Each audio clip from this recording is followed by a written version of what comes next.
It has never been a more exciting time to be part of uni life. For most, university marks an important milestone for students.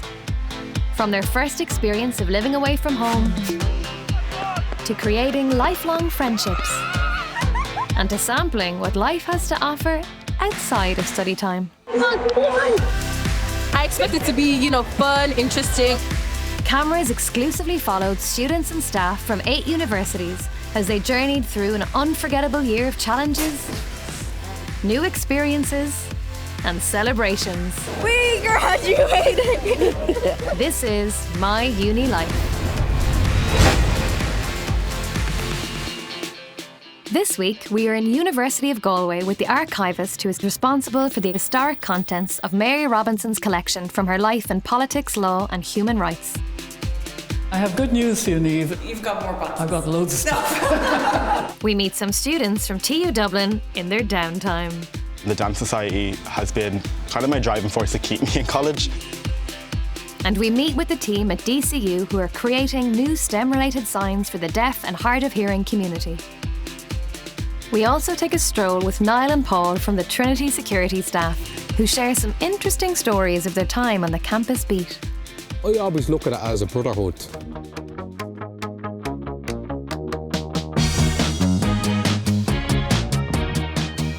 Across Irish universities, thousands of elite sportsmen and women are getting the opportunity to pursue both their academic and sporting dreams in a wide range of pursuits.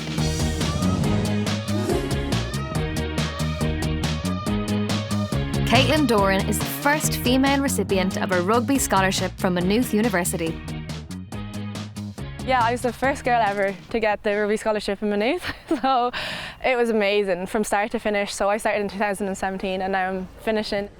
This scholarship definitely helped me develop as a player and become better and become more focused, I think, because sometimes in college, you're in a new environment, you're meeting new people, you have different things to be doing, you're trying to juggle your academic life and your scholarship life. But trying to get the balance of them, I think this scholarship kind of grounded you. Skills that I learned in the rugby aspect was brilliant, but the friends that I met through at the start just settled me in, gave me a home base in Maynooth, and they're still my best friends today. It's amazing. We've been best friends since we were 14, 15, so yeah, we've grown up together. Playing together, we always you have to have each other's back in rugby. It's not definitely not an individual sport. And then we do socials together, and then because you see each other 3 times a week, so if there's something going on in someone's life, you'll know about it, and you chat to each other at training. So I probably spend more time with the team than I do with my own family. So. Maynooth University's partner club is MU Barnhall RFC, which provides a season-long commitment for Katelynn and the other Maynooth students. This is a vital game for the team as they bid to stay on top of the table. Today we're playing Old Belvedere. Currently we are at the top of the table, so hopefully we stay there. And Belvo are 4th in the table at the minute. So between the first 4 teams, there's only a few points between us all. So it's up for grabs. Whoever really wants it will take it. So all these matches matter. We just have to go out, put in a big performance, and hopefully come away with a bonus point win. The game starts at a frantic pace and the Belvedere team is proving difficult to break down. Along to support Katelynn are her mum Victoria and dad Larry. Very proud of Katelynn. She works very hard on the pitch and off the pitch. She's very competitive. She's very competitive. Was. Very friendly. You could send Katelynn to Galway into a dressing room, and before she comes home, there's 3 or 4 girls coming to our house next week from Galway. That's the way Katelynn is. And she's very social, yeah, and she's a good bit of crack as well. She has a good balance of everything, you know what I mean? Work ethic, sport ethic, and social, so yeah, she's doing well. She'll go far in life, please God. Our job is done. Not yet. Not yet. Nearly. Yeah, so Katelynn is what we'd call her a utility player. So she can play anywhere on the pitch. She's a very good player, she's a very skillful player, so she raises the intensity both at game time and at training time as well. Super positive, and that's what you want in your players. You want someone that's super positive, bringing younger girls up in the game, and so if girls are playing inside, outside her, she just raises the game for them and can make them better athletes as well as herself. I say it's better to play with Katelynn than against Katelynn. She's just so freaky strong, like, so definitely don't want to be running against her. Sport is great, but it's also not the be all and end all of life. Like, we want the girls to have good careers, great education, that as well. So, but it is nice if they got big assignments and that coming up, that we can be like, all right, if you need to slack a little bit of training, great. But then also, if stress levels are high, come down, train and chill out with your mates, you know, play. It's very important to have that balance. So I think, like, sport in general is great for people, especially females, The final whistle is blown, but it hasn't resulted in the outcome Katelynn and the team hoped for. Thanks for coming. Well done, proud of you. Thanks. Mammy came today because she knew the interview crew was here. She don't usually come. It was obviously not the result we wanted, but we fought our hardest. Like, we came up against a good team. It was definitely a completely different team than we played against at the start of the season, and we were missing a lot of our players, but it was a good match. Like, we needed a hard match. We just have to go out and be strong, and maybe this loss today is the loss that we needed to get that kick and push on and really focus at training, and maybe it's all we needed to win the league. Graduation is in March. I'm really excited but nervous. Like, it's the next part of your life. You don't know what's going to be around the corner, but yeah, it's just to see what's out there and say goodbye to my college life.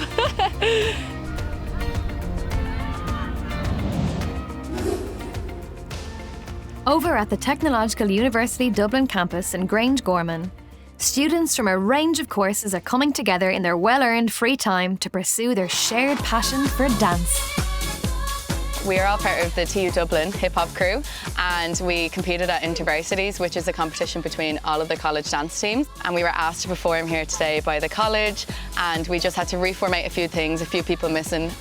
Regardless of our courses, we all get to come together, we get to perform, create, have a safe space. Like, our campus offers us 2 studios, which is a great opportunity because we're able to go in at any point throughout the day. If you have a break from modules or classes, you can go meet up with people, create, and it's a good outlet to get away from all the academic stuff.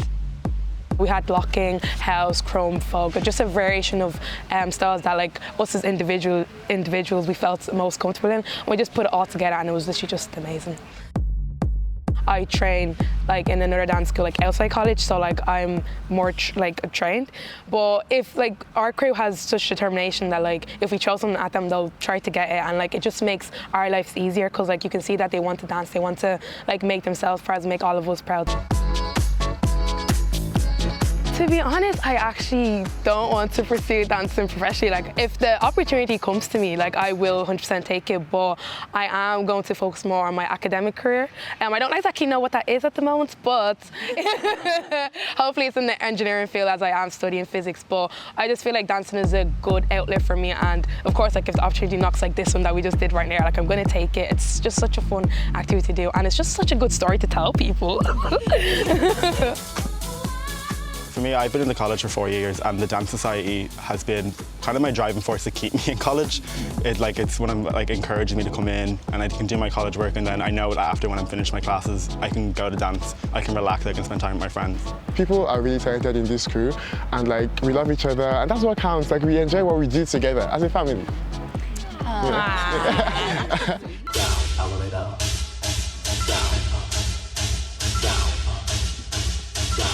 Maybe we go out a little too much on a Friday night, but I have to say I really enjoy going out with all of the dance team because, again, common interests, we all want to dance when we go out. There's no messing around. It's like a little dance competition. We form a little circle. We have certain people who like to, you know, show off their skills in there. Then when you're just ready, you just go in. And we're like hyping each other up. We're like, hey. I'm like, you're so good. Like the random people, like it's amazing. Because there's just a difference when you like dance as a thing and you're in the club. Like you just know what to hit, you know where to, you know where to ooh. So it just is amazing, basically. Yeah, we have great times. Yeah. With exams approaching, the students have to divide their time between study and dance. But they've just enough time for one last number.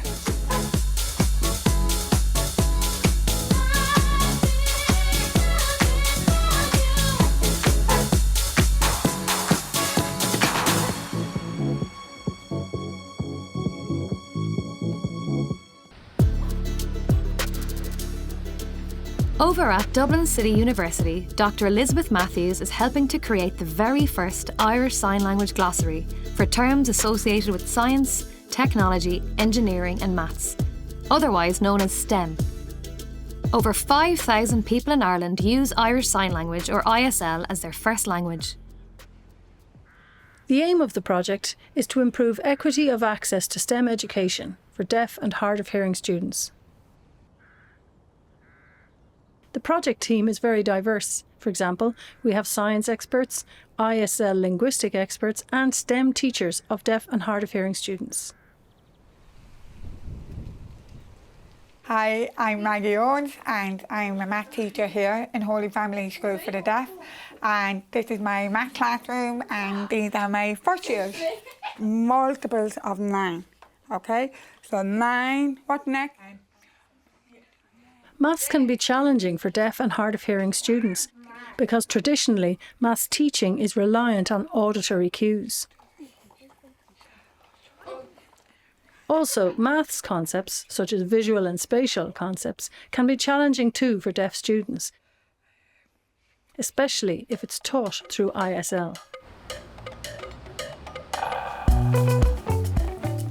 Elizabeth is meeting Maggie along with other teachers, subject experts, Irish Sign Language linguists and science communicators to agree on terms that will be used by teachers in the classrooms of the future. One simple sign that we would use is this sign for multiply. I would always use this sign and other teachers would use different signs. Like, what was your sign, Maggie? Multiply, yeah. So you can imagine students trying to learn when teachers are using different signs, but now we all use the same sign, so there's consistency. This sign here, multiply. Well, my personal experience when I was growing up, I would often see society looking at Irish Sign Language as a lesser language or a language of limited vocabulary. And it's really not. Maybe from an outside perspective, looking inward, they don't understand, but ISL is a beautiful language. The morphology of Irish Sign Language is so deep and rich. It's really fascinating for us to be able to take the language apart and find an equivalence for these STEM concepts. And I hope that this will help everybody change their view of ISL as a lesser language and understand it's a beautiful, interesting and rich language. So, for example, when we started off, we would discuss words and terms and concepts. We know what these words mean, and we look in depth into each piece of vocabulary, which takes time.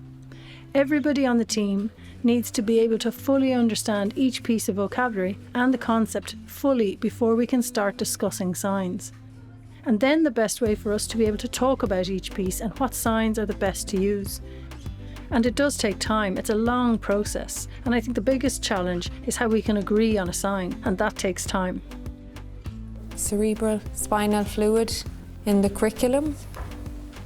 So again, just showing fluid moving up and down. Like it can protect the blood as well, so it has another job, another role. It's not just the brain and spinal, so it does have another function there. So what do you think about that? Today was challenging, wow. There were a lot of discussions and I learnt a lot today. So we would have the option of brain spinal fluid or brain spinal protection. When everybody agrees on a sign, we have such a great sense of satisfaction. The work is hard, it is stressful, but once we agree, there's such a sense of relief. Everybody agreeing? Yes? Today was really good. I felt like we got a lot done. We had 5 new signs created. Sometimes we might have a lot of discussion and have no agreement on signs, so it was a good day to have agreement on 5. Really, it's up to the deaf community as to whether they want to accept these signs or not. We can't make that decision for them. Languages are living, they're constantly evolving. You know, just like technology is constantly evolving. Like, for example, the old sign for telephone was this, which evolved to this, and then evolved to this. So we cannot tell people they must use this sign and never let it evolve. Signs evolve constantly.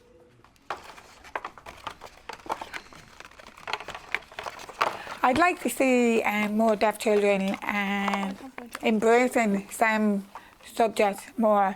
And now with the ISL glossary, with the DCU, there is a huge bank of ISL signs to help all professionals working in deaf education, to help the students, interpreters, teachers, educators, parents, to help to enhance their vocabulary and science and maths and all those subjects, to help them understand those concepts and maybe pursue a career in STEM area in the future.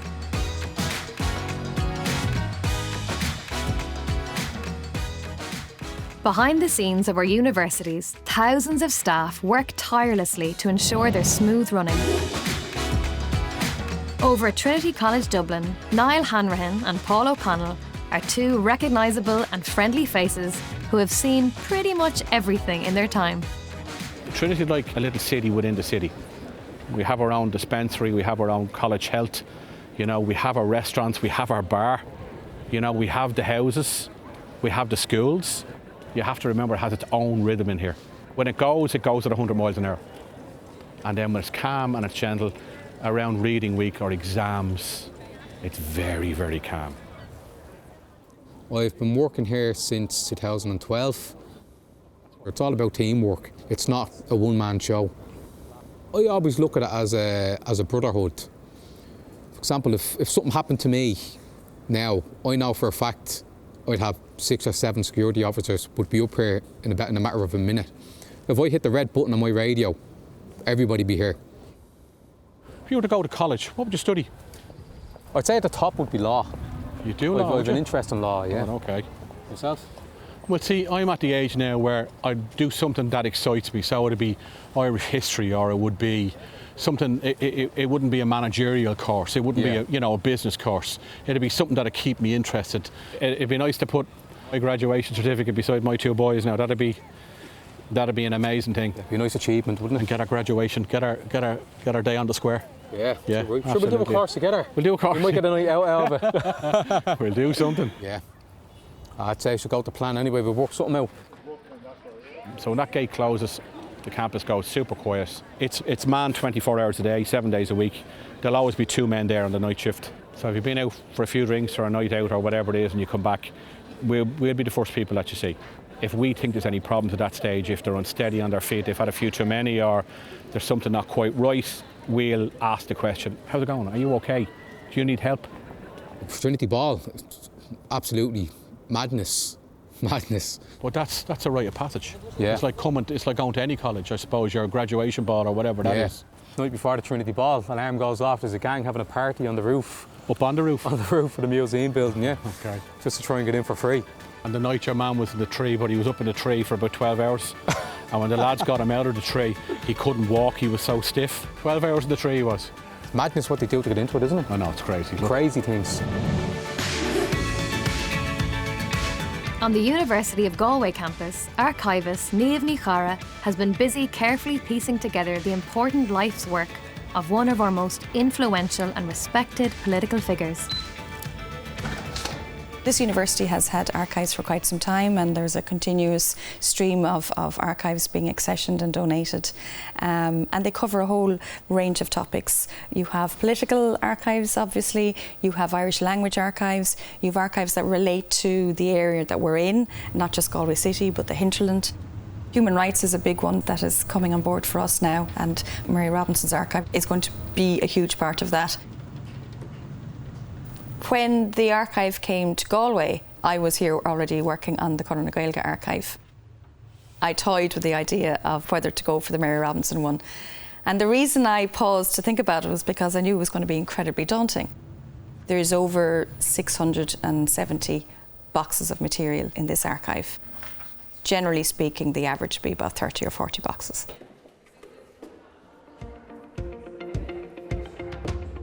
Today, Niamh is meeting up with Mary Robinson and the University of Galway President, Professor Ciarán Ó Thugairte, for an update on the upcoming showcase of the archives.